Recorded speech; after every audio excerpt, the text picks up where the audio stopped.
So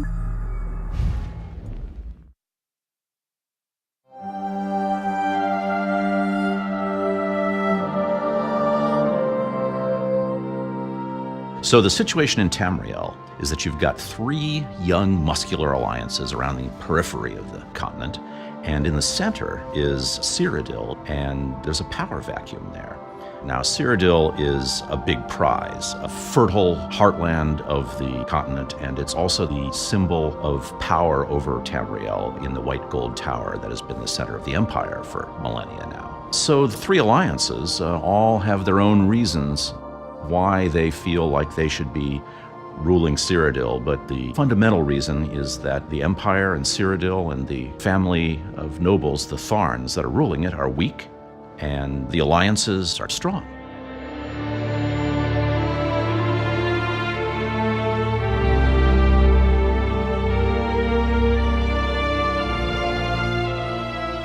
So the empire is weak, but their leaders are cunning. The current occupant of the Ruby Throne in the Imperial City is Empress Regent Clivia Tharn, and her father is actually the Chancellor of the Elder Council. His name is Abner Tharn, and he is a very old but powerful and really wily battle mage, and his family have been secret Daedra worshippers for generations. So when he sees the threat of the three alliances around the periphery and their inevitable interest in Cyrodiil, he turns to his family's old allies, the Daedra, and Molag Bal's main agent on Tamriel, the necromancer Lord Manamarco. As the alliances become aware of Abner Tharn's Daedric connections, that becomes just one more powerful incentive to go into Cyrodiil and take him out. So, the alliances are very different, and they have different reasons, and they have different justifications for why they are going to be marching into the center of the continent. And this goes back to the individual leadership of the three alliances, and their motivations for why they're doing this in many ways reflects the values of the alliances themselves. So the Daggerfall Covenant, the reason why they feel they must prosecute this war really goes back to history for them. The leader of the Daggerfall Covenant is High King Emric of Breton. He is a sort of amateur historian of imperial history, and it's clear to him when the empire is strong, that's when things are peaceful and good for the people of Tamriel.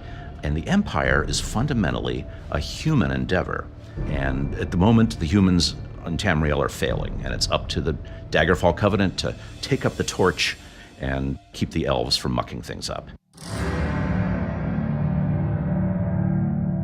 Now, the Ebonheart Pact is more attuned to the mystical side of things. When they become aware that there's a great threat to Nirn, they decide that they're going to have to mobilize to confront it. Almalexia, one of the living gods of the tribunal, and one of the leaders of the Ebonheart Pact, she takes notice. The scryers and the priests and the wizard tell her that Molag Bal has got some kind of great, magical, existential threat to Nirn. Now, having the Empire working with Molag Bal and Manamarco absolutely cannot be tolerated. So the Ebonheart Pact decides they're going to have to muster their forces and march on Cyrodiil.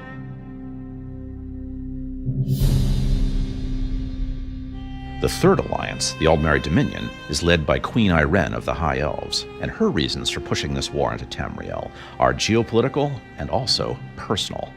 Before she'd assumed the throne, Irene had been an adventurer in Tamriel, and she had suffered personally at the hands of Abner Tharn in the Imperial City.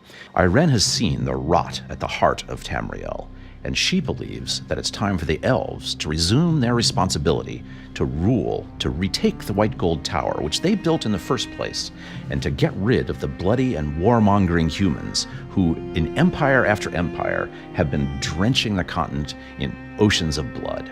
It's time for the elves to go in, kick the humans out, and put things back to rights. What's great about this from a gameplay standpoint is that it gives each alliance a distinctive feel and ambiance. They each have their own methods and goals. And the player gets to experience this difference from inside each alliance. They get to take up these methods and try to achieve these goals as they're playing through the story of the Alliance War. It's a hallmark of the Elder Scrolls series. There is no single truth about the world, that everybody sees things from their own vantage point. And it's that legacy of a rich and nuanced world that we've taken up and expanded upon for Elder Scrolls Online.